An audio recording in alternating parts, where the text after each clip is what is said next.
Recientemente, el Congreso de la República hundió la ley de financiamiento. Esto es una muestra más de esa resistencia irracional de ciertos sectores de la élite política y económica de este país para que no avance el cambio. Lo primero que hay que decir es que el gobierno del presidente Gustavo Petro ha tenido que sortear el desastroso manejo de las finanzas públicas que hizo el gobierno del presidente Iván Duque, en el cual endeudaron al país con el Fondo Monetario Internacional en la pandemia bajo intereses altísimos a muy corto tiempo, recursos que por demás muchos de ellos están cuestionados por presuntos destinos de corrupción durante la pandemia en este país. Pero además, recuerden que quedamos con un déficit de 37 billones de pesos por el Fondo de Estabilización de los Combustibles, y a eso le tenemos que sumar que el gobierno del presidente Gustavo Petro presentó una reforma tributaria y fue tumbada una parte de estas por la Corte Constitucional, lo que implicó la reducción del recaudo en 6 billones de pesos al año, dado que, de acuerdo al fallo de la Corte Constitucional,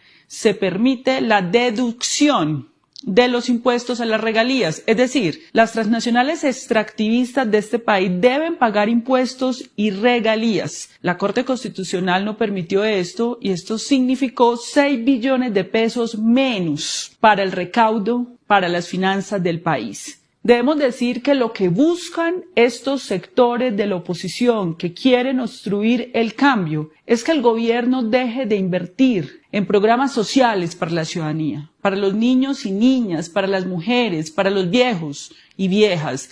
12 billones de pesos en el 2025. Eso es lo que están buscando para restringir la política social del gobierno nacional. Esto es inaceptable. Pero además debemos decir que hay otros proyectos de ley que cursan en este momento en el Congreso de la República. Voy a mencionar solo dos, pero hay varios de importancia social para el país, como es la jurisdicción agraria y la reforma a la salud, que en este momento se encuentra en trámite en la Cámara de Representantes. Esperamos que en este momento sí haya una sensatez en el Congreso de la República y se apruebe esta reforma. Hay una crisis acumulada de décadas en este país que solo puede ser resuelta por el Congreso de la República. No pueden seguir repitiendo la misma mentira de que es el gobierno de Gustavo Petro quien generó una crisis que a todas luces viene hace mucho tiempo. En Colombia se diseñó un sistema de salud hace 3 décadas que hace posible que haya un saqueo billonario de recursos públicos de la salud. Este año se han documentado 3 hechos que yo reseño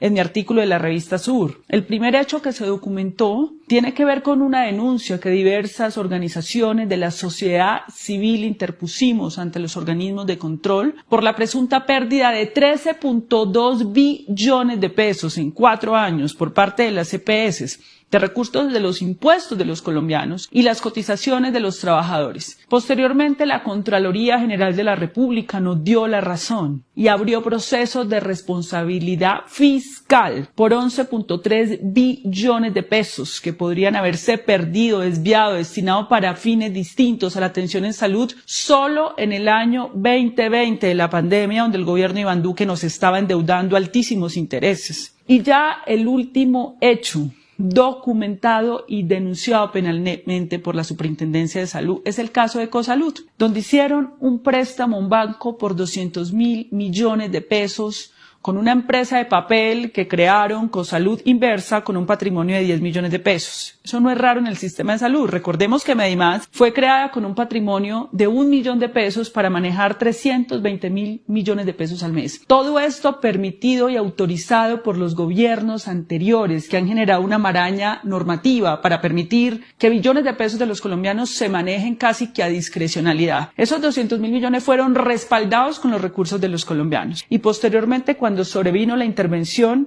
el banco embargó esos recursos de los colombianos que no tenían nada que ver con destinaciones de la salud, que son tratamientos, pago de trabajadores, clínicas y hospitales. Esto ya está puesto en conocimiento de las autoridades por parte de la superintendencia y el señor presidente Gustavo Petro, pero lo que va a resolver de fondo esta situación es la reforma a la salud.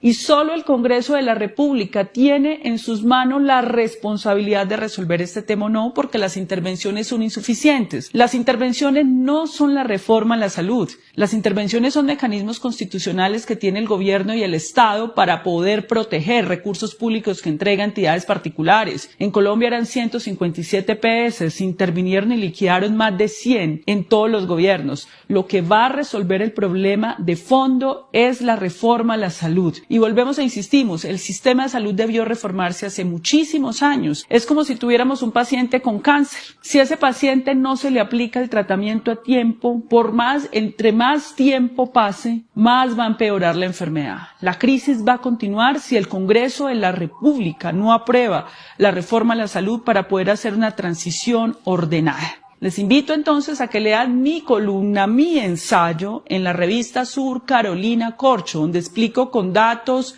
cifras, los hechos de corrupción que se han presentado en el sistema de salud en Colombia.